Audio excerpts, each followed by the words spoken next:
Good evening, ladies and gentlemen, and welcome to Clear the Ice, the Philadelphia Flyers post-game show here on EOP Sports. I am your host, Austin Hamill.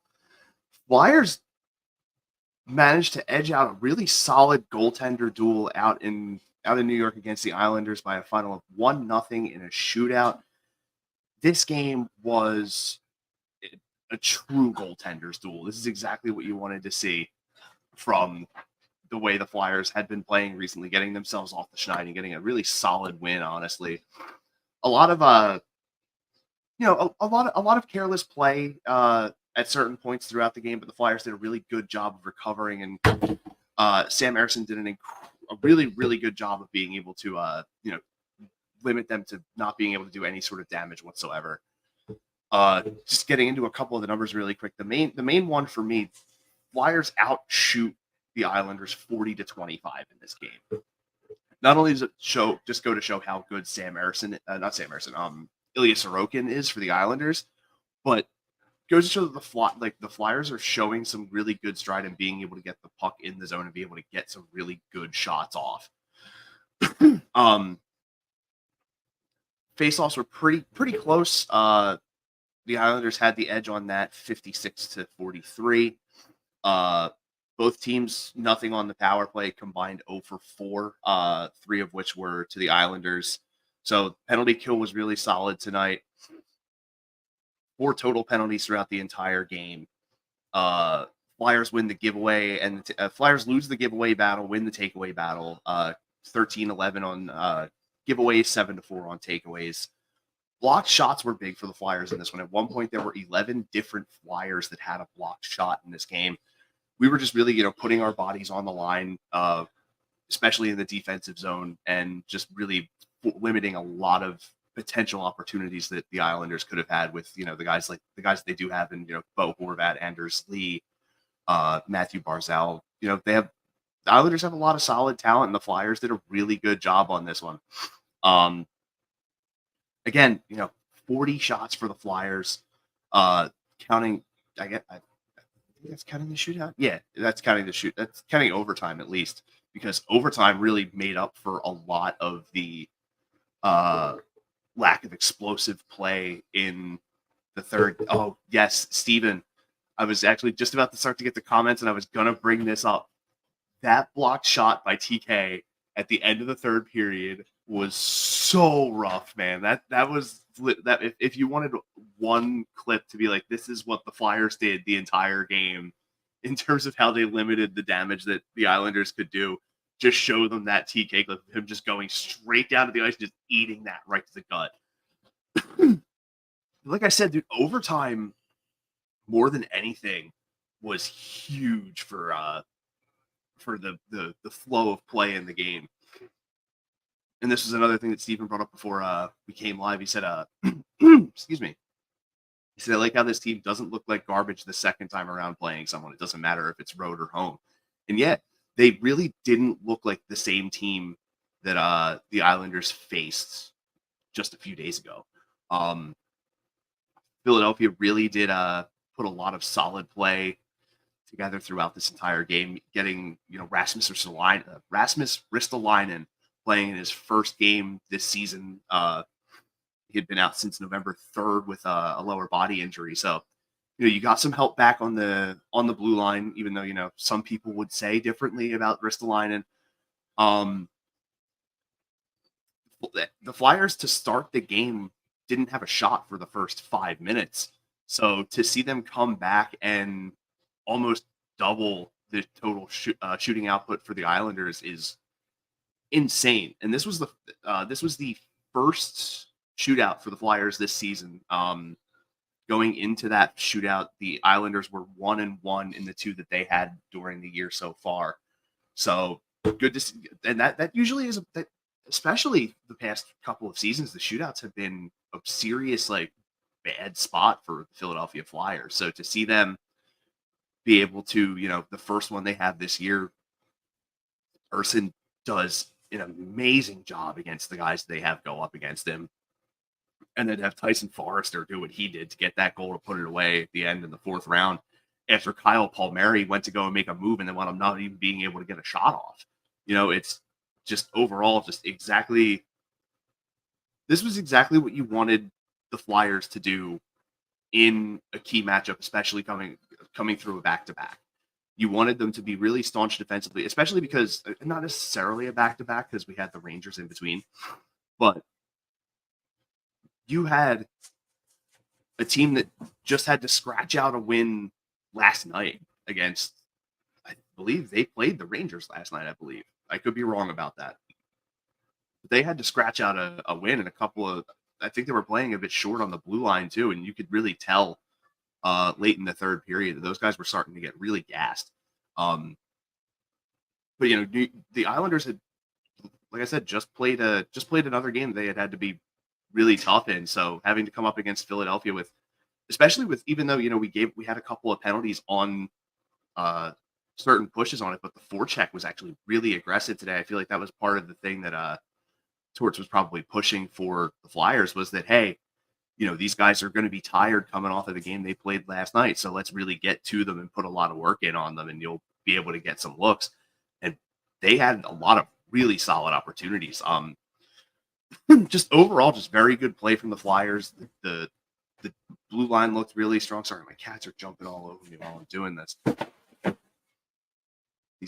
I have two, in case you guys don't watch the Attacking Third on Thursdays, I have two kittens and they are just running amok right now, just knocking stuff over. Yeah, overall for the Flyers, this is a really solid win. Puts them at 11-6-1 on the season. The loss gives the Islanders a record of 8-6-6. So, the Flyers are maintaining a decent spot in their division. Overall in the conference, they're kind of in, I want to say, about middle of the pack, just outside of the top 7 at least. But so far, so good for the Philadelphia Flyers, a team that nobody really expected to do a ton this year. Steven, absolutely.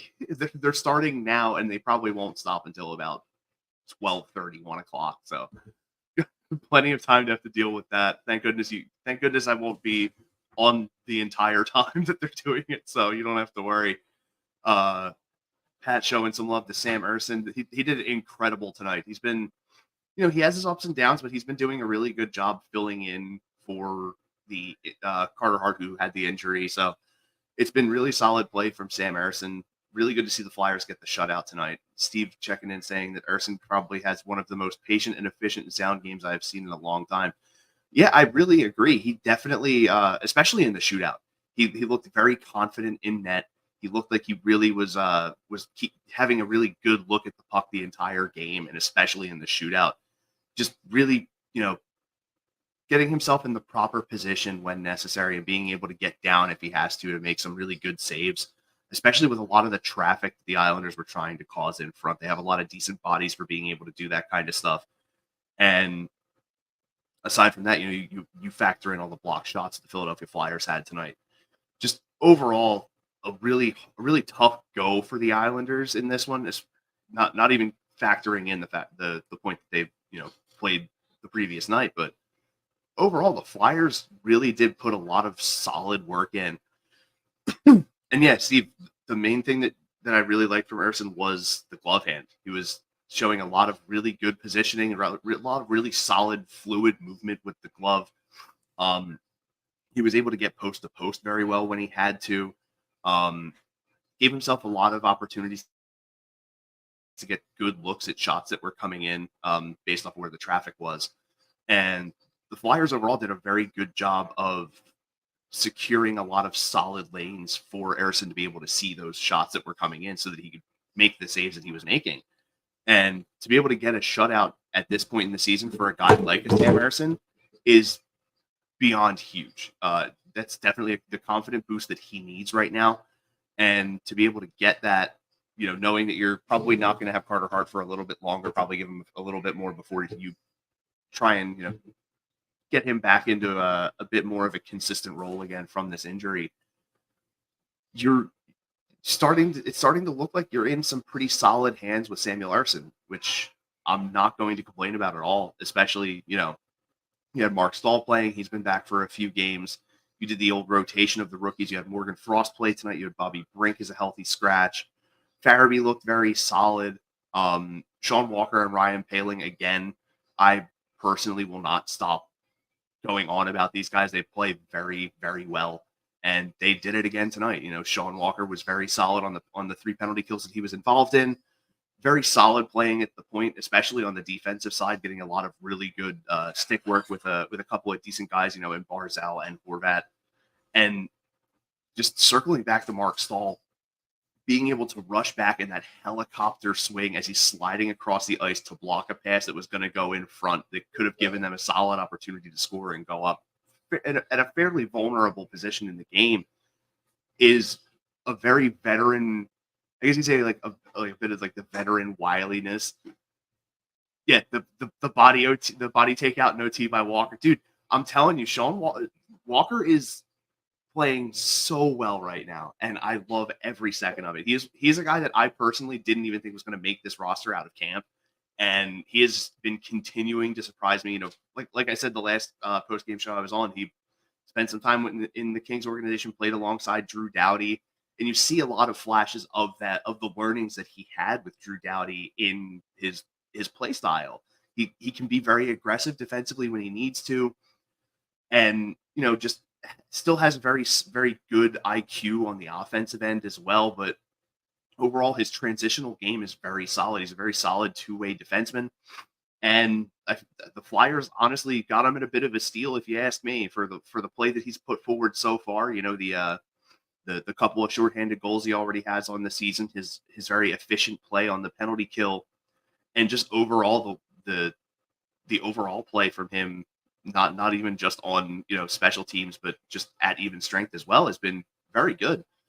Travis Konecny had a very solid game as well. He had a lot of really good looks, especially in the overtime, where Sanheim sprung him loose on that good nice little look that he got blockered away by Sorokin. But this was exactly what you wanted Philadelphia to be able to do, playing a team on a quick turnaround, is be able to remember the vulnerabilities that you saw in the previous matchup and be able to expose them.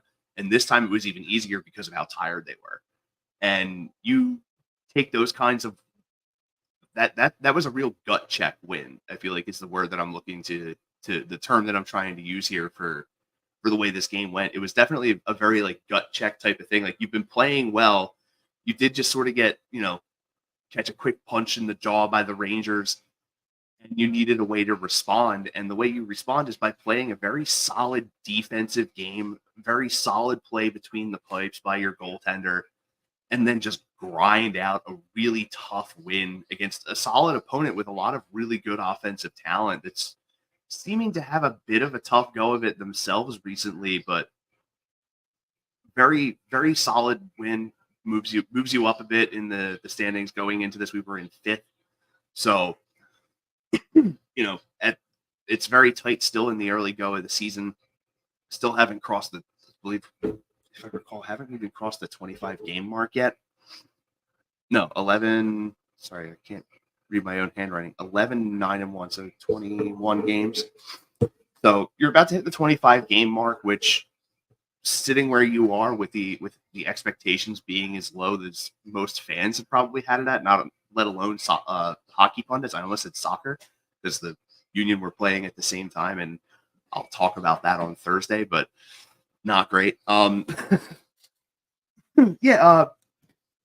Big win for the Flyers tonight, and looking ahead to the rest of their schedule, they've got a bit of a decent stretch going here.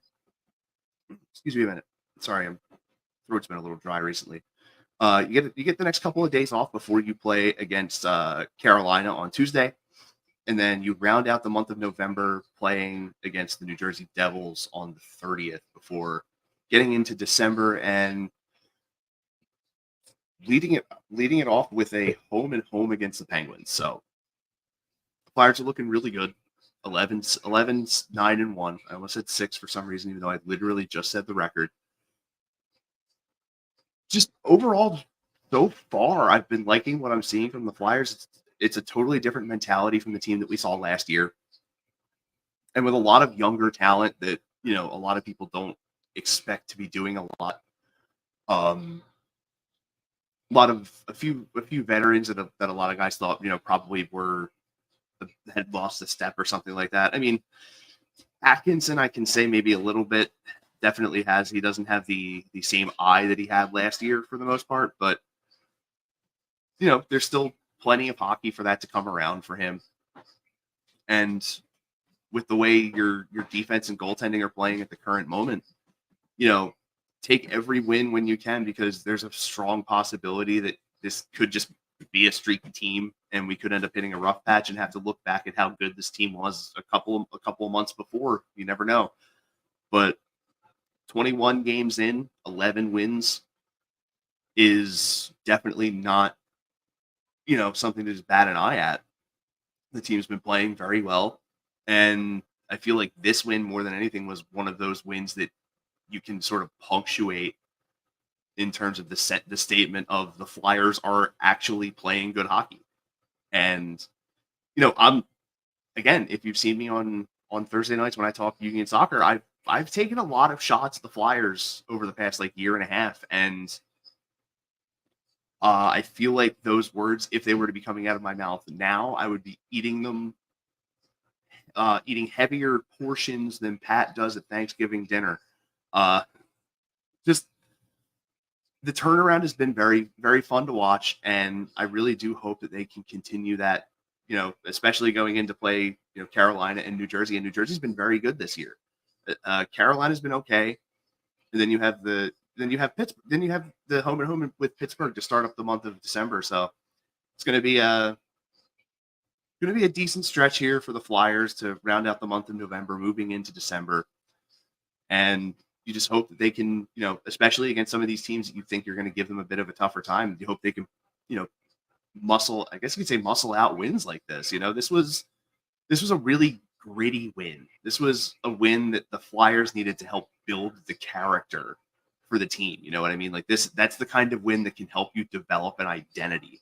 And if Tortorella takes the right lessons from this and ingrains it into some of these younger kids' minds, you could have something here. You really could have something here. And I want to say with the here we go, Steve. I haven't hated this team in the last 2 years, but we got rid of AV. We got rid of the AV quitting collateral damage. Yeah, I will openly admit, Pat would tell you, I was not a huge fan of the Tortorella signing when it first happened. I thought that he was, what's the word I'm looking for here? Not out of touch, but I felt like his coaching style was, I guess you could say, draconic, kind of, in a way. Like something that's it's still technically a feasible thing, but it definitely is out of touch. But he's definitely come to adjust to the style of play that the league has now. And I feel like, getting a clean slate sort of to have a team with next to no pressure on them to succeed. He and this club are taking those opportunities and really being able to push themselves as far as they can, in this game especially. They could have rolled over at any point during this game against the Islanders and just let them open up on them. And they just kept grinding at it, because you keep looking at that scoreboard, it's still 0-0. And the more that you can keep pushing and keeping it 0-0 is gonna, like I said, it's gonna help build character for this team, and especially help build confidence in a lot of these young guys. Not only Sam Ersson, but you look at the Tyson Forresters who got a good look in this shootout today.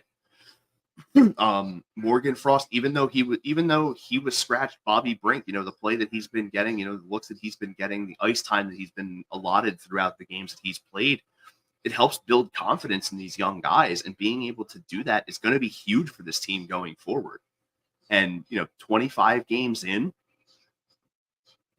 21, my apologies, at the 21 game mark right now, this is honestly kind of where, not nowhere close to where you were thinking you were going to be with the players that you have, with the mentality that is in the, I guess you'd say, in the front office, because it technically is a rebuild.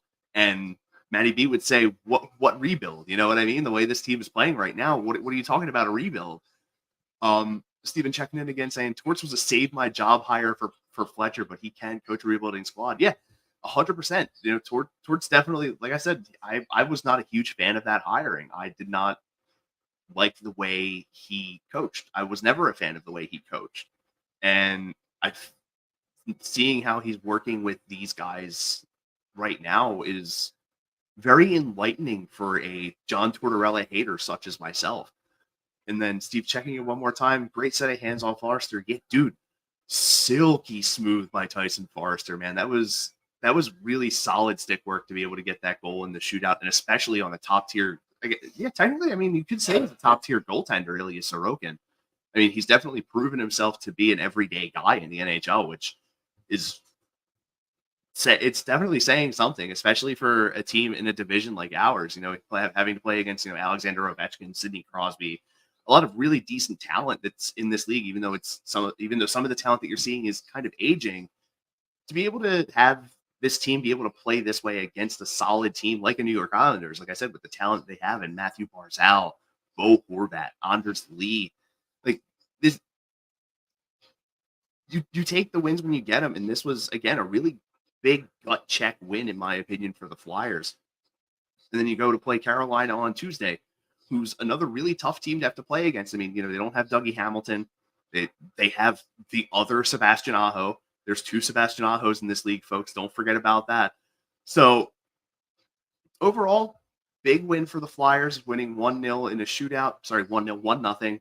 I'm still stuck on some soccer stuff as well. Again, I'll talk about that on Thursday when I'm with Gus and Pat. But I want to thank you guys for joining me. We're gonna run a few ads here before we get out of here. But you folks have a great night. Stay safe. Much love. All right, guys, it's time to talk about Sherry's Tickets. Sherry'sTickets.com is easy to use and has no hidden fees. The price you see is the price you pay. Pay less and play more with Sherry'sTickets.com. Save even more by using the exclusive promo code EOP10. That's EOP10. Do not pay hidden fees and save 10%. Why use any other ticket reseller and get those hard-to-come-by tickets to the big game? If you need a more personal touch, give them a call at 610-494-5050. That's 610-494-5050. Sherry'sTickets.com also has great theater and concert tickets that are hard to get your hands on. Remember, do not overpay and save with the best at Sherry'sTickets.com. Save 10% using the promo code EOP10. That's EOP10. You'll thank us later. Sherry'sTickets.com. All right, guys, let's talk about Cherry Law Firm. If you get hurt at work in a motor vehicle accident, personal injury, or affected by criminal law, you got to call David R. Cherry of the Cherry Firm. Call 610-565-0300 or go to cherryinjurylaw.com. Let David R. Cherry fight for your rights. Again, that number is 610-565-0300. That's 610-565-0300 or go to cherryinjurylaw.com. Let David R. Cherry fight for your right. All right, guys, when you're staying local and you want to watch a great game or just hang out with some great people, make sure to go to Dolan's Bar at 24 East Sellers Avenue at Ridley Park. Right off of I-95, south of Philadelphia Airport, Dolan's Bar is the place to be. Great music, great times, memorabilia giveaways, great drinks, and even better food. You never know when a former Philly sports icon walks through the door. You've got to go to Dolan's, 24 East Sellers Ave at Ridley Park. Tell PJ that EOP sent you. Go to dolansbar.com or follow them on Twitter, Facebook, Instagram, or even TikTok. We'll see you there for the game. All right, guys, if you're a Philly sports fan and you want to travel with your favorite team, then travel with the best. Go to phillysportstrips.com. They have self-travel packages and full travel packages available with round-trip flights from the Philadelphia airport. Packages include direct flights, 4-night stays, all-inclusive tailgate parties, lower level group tickets, whatever you want, you got it with PhillySportsTrips.com. If you want to travel to an upcoming Phillies game, make sure you check out Philly Sports Trips. And do not forget, Philly Sports Trips has all the away trips for the Eagles' upcoming 2023 season. Jump on it now, because you do not want to lose out on all these great opportunities. Go to PhillySportsTrips.com.